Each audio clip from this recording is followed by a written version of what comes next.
दोस्तों नमस्कार, मैं हूं करतार सिंह और आप देख रहे हैं अपना प्रसिद्ध चैनल मेरे टिप्स। जैसा कि आप जानते हैं मेरे टिप्स यूट्यूब चैनल पर हम आपके लिए लाते हैं तमाम पशुओं की बीमारियों से संबंधित जानकारी। इस पर हमने एक कार्यक्रम शुरू किया है, उसका नाम है मेडिसिन मंच। मेरे टिप्स चैनल के मेडिसिन मंच पर आज हम बात करने वाले हैं एक ऐसे एंटीबायोटिक की जो ब्रॉड स्पेक्ट्रम है और बहुत ही बेहतरीन काम करता है। स्पेशली इसका इस्तेमाल लार्ज एनिमल में, स्मॉल एनिमल में, सभी में सामान्य रूप से किया जाता है। और इस एंटीबायोटिक का नाम है एंड्रोफ्लक्सासिन। एंड्रोफ्लक्सासिन एक क्विनोलोन ग्रुप का एंटीबायोटिक है और इस एंटीबायोटिक का प्रयोग पशुओं में तमाम बीमारियों में किया जाता है, क्योंकि ये ब्रॉड स्पेक्ट्रम एंटीबायोटिक है और एनारोबिक एरोबिक दोनों तरह से बैक्टीरियाओं को मारने का काम करता है। इसका इस्तेमाल लार्ज एनिमल में खासकर से किया जाता है। स्मॉल एनिमल में भी उतनी ही है, लेकिन उसमें चूंकि तमाम सेगमेंट के एंटीबायोटिक्स होते हैं तो उसमें फिर भी इसका इतना बहुतायत से इस्तेमाल नहीं किया जाता है, लेकिन लार्ज एनिमल में इसका बहुत ज़्यादा इस्तेमाल किया जाता है। अगर इसके प्रयोग की बात करें कि हम इसको कहाँ कहाँ इस्तेमाल करें, तो इस एंटीबायोटिक का यानी एंड्रोफ्लक्सासिन का इस्तेमाल एंट्राइटिस में आप कर सकते हैं। आंतों में किसी भी प्रकार की सूजन, इन्फेक्शन, दस्त लगना या इंटरनल हेमरेज अगर हो रहा है, आंतों से रिसाव हो रहा है, दस्त के साथ साथ खून भी आ रहा है, ऐसी कंडीशन में आप एंड्रोफ्लक्सासिन का इस्तेमाल कर सकते हैं। बुखार में सामान्य तौर पर पशुओं में सबसे पहले लक्षण जो दिखाई देते हैं कि जी आज पशु ने चारा नहीं खाया है, 2 दिन से थोड़ी थकान मान रहा है, तो ऐसी कंडीशन में आप एंड्रोफ्लक्सासिन का इंजेक्शन इस्तेमाल कर सकते हैं। बुखार यानी बुखार, कोई जख्म यदि है, कोई चोट है, कहीं कोई इन्फेक्शन है, ऐसी कंडीशन में भी आप इसका इस्तेमाल कर सकते हैं। मुख्य रूप से जो इसका इस्तेमाल होता है वह होता है मेस्टाइटिस में, थनैला में। थनैला में एंड्रोफ्लक्सासिन एक ड्रग ऑफ चॉइस एंटीबायोटिक है और इसका इस्तेमाल बहुतायत से पशुओं में थनैला रोग में किया जाता है। और ये 2 प्रकार से मार्केट में उपलब्ध है, एक लॉन्ग एक्टिंग के रूप में और एक सामान्य एंटीबायोटिक के रूप में। जो सामान्य एंटीबायोटिक है उसमें पशुओं में 2 बार आपको ये देना होता है, 15 ml सुबह, 15 ml शाम। ये लार्ज एनिमल की डोज है।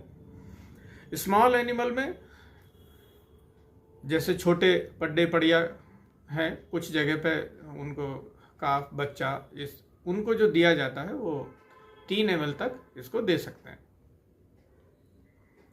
बाकी बॉडी वेट के हिसाब से आप इसका इस्तेमाल कर सकते हैं। एंड्रोफ्लक्सासिन बहुत ही सुलभ, हर जगह आसानी से मिल जाने वाला और सस्ता एंटीबायोटिक है। और ख़ास बात यह है कि अब तक इस एंटीबायोटिक का इस्तेमाल इंजेक्शन के तौर पर ही किया जा रहा था, लेकिन अब इसका इस्तेमाल आप ओरली भी कर सकते हैं।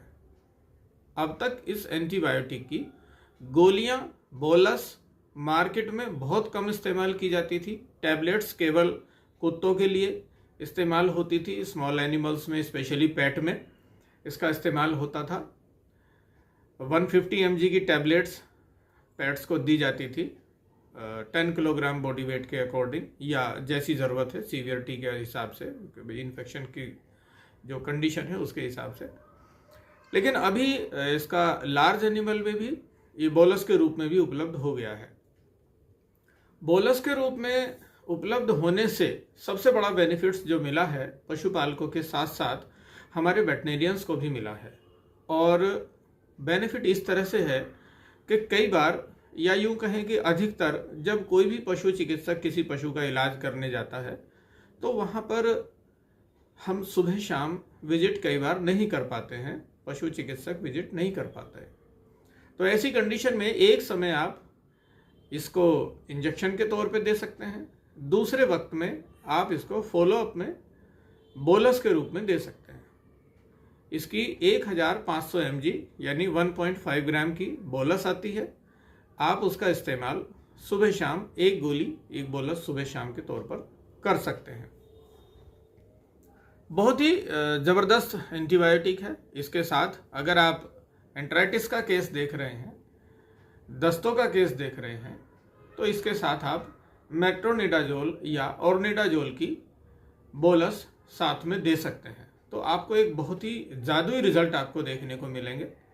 यदि आप पशु के ऐंठन मरोड़ हो रही है तो उसके साथ में आप कोई भी पेट दर्द की बोलस दवाई आप उसको दे देंगे। साथ में एंड्रोफ्लक्सेशन की बोलस यदि आप दे देते हैं तो उसका बहुत अच्छा रिस्पॉन्स देखने को मिलता है। तो आज मेरे पशुपालक भाइयों, ये जो मैंने सूचना दी है, आप इस दवाई का इस्तेमाल कर सकते हैं।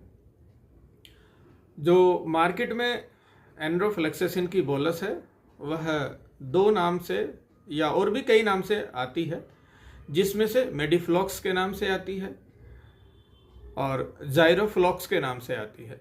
जायरोफ्लॉक्स की गोली आपको आसानी से अवेलेबल है, जायरोफ्लॉक्स की बोलस भी आसानी से अवेलेबल है, आप इसे ले सकते हैं और बहुत ही उचित दामों में ये मार्केट के अंदर उपलब्ध है। मैं पशुपालक भाइयों आपको इस साथ ही ये जानकारी देना चाहता हूँ कि इस दवाई की या किसी भी दवाई की जो ड्रग्स के अंतर्गत आते हैं, एंटीबायोटिक्स हैं या NSAID हैं, उनका इस्तेमाल कभी भी पशु चिकित्सक की सलाह के बिना बिल्कुल कभी नहीं करना चाहिए, ऐसा मेरा अपना मानना है। कारण यह है क्योंकि उसकी जो दवाई की मात्रा है या दवाई का जो कितनी मात्रा में उसको देना है, कितने समय देना है, सुबह शाम देना है या दिन में एक बार देना है, इस बात का जो निर्धारण है वो एक वेटनेरियन ही कर सकता है, एक फार्मासिस्ट ही कर सकता है। तो मेरा आपसे ये विशेष आग्रह है कि आप कोई भी दवाई आप जिस भी नज़दीकी डॉक्टर से सलाह लेते हैं, कम से कम एक बार फ़ोन करें, उनसे पूछ लें कि डॉक्टर साहब हम अपने पशु को जायरोफ्लॉक्स की गोली दें या ना दें, या आप जो भी सजेस्ट करें तो वो आपको ज़रूर सलाह देंगे। बहुत ही अच्छी और सुलभ, आसानी से उपलब्ध होने वाली ये दवाई है। जैसे आप घरों में आपातकालीन स्थिति में बुखार से निपटने के लिए कोई दवाई रखते हैं, पैरासीटामोल की या और कोई दवाई रखते हैं, ऐसे ही आप इमरजेंसी में इसे भी रख सकते हैं। पैरासीटामोल की कोई भी गोली जो आप बुखार के समय पे देते हैं, उसके साथ इसे लगा करके बड़े पशु को दे सकते हैं। ऐसी स्थिति में आपको, जब तक आपके पशु चिकित्सक आपके पास नहीं आ रहे हैं, तब तक आप अपने पशु को कुछ ना कुछ तो आराम ले ही लेंगे, उससे आपको काफ़ी लाभ होने वाला है। लेकिन उसके लिए भी कम से कम आज फ़ोन की सुविधा हर जगह उपलब्ध है, आपको अपने डॉक्टर से ज़रूर राय लेनी चाहिए, ऐसा मेरा मानना है। बिना किसी डॉक्टर की सलाह के आपको कोई भी दवाई इस्तेमाल नहीं करनी चाहिए। और ये जो हमने कार्यक्रम रखा है मेडिसिन मंच का, इस मेडिसिन मंच का हमारा उद्देश्य भी यही है कि हम आप लोगों के लिए इसमें हर बार अलग अलग कोई ना कोई एंटीबायोटिक्स या कोई ना कोई दवा के बारे में हम आपको इसके बारे में ज़रूर बताएंगे। हमारा उद्देश्य यहाँ किसी दवा कंपनी का प्रचार प्रसार करना नहीं है। हमारा उद्देश्य है बुरे वक्त में आपके साथ यदि कोई डॉक्टर नहीं मिल पाता है तो ऐसी स्थिति में आपको क्या दवाई अपने साथ रखनी चाहिए, जिसे आप आवश्यक समझते हैं या जिसे आपका डॉक्टर आवश्यक समझता है, वो दवाई कम से कम आपके पास होनी चाहिए, ताकि समय से आपके पशु को फर्स्ट एड तो मिल ही जाए। तो इस दवाई की मैं शॉर्ट लिस्टेड कर देता हूँ इसको। इसके बारे में आप इसे दर्द की दवाई के साथ दे सकते हैं, किसी जख्म में, पूंछकटे में, या कोई हड्डी का रोग है या थनैला का रोग है, ऐसी कंडीशन में किसी भी बीमारी में आप इसे दे सकते हैं। और बुखार के लिए आप इसे दे सकते हैं। तमाम रोगों में इसका इस्तेमाल किया जाता है। तो मिलते हैं अगले एपिसोड में, तब तक के लिए स्वस्थ रहिए, सुरक्षित रहिए और अपने पशुओं का विशेष ध्यान रखिए। यदि आपने हमारा चैनल अभी तक सब्सक्राइब नहीं किया है तो मैं आपसे ज़रूर निवेदन करूंगा कि आप हमारा ये YouTube चैनल मेरे टिप्स, आप इसको सब्सक्राइब जरूर करें। सब्सक्राइब करना बिल्कुल फ्री होता है और नोटिफिकेशन का एक बटन जरूर दबा दें, ऑल का बटन दबा दें, जहां बेल आती है वहां पर, उससे बेनिफिट ये होगा कि आपको हमारे सभी वीडियो लगातार मिलते रहेंगे और आपको कहीं ना कहीं हमारे इस वीडियो से ज़रूर फ़ायदा होगा, ऐसी मैं उम्मीद करता हूं। और इन्हीं उम्मीदों के साथ मिलते हैं अगली वीडियो में। तब तक के लिए नमस्कार, जय हिंद।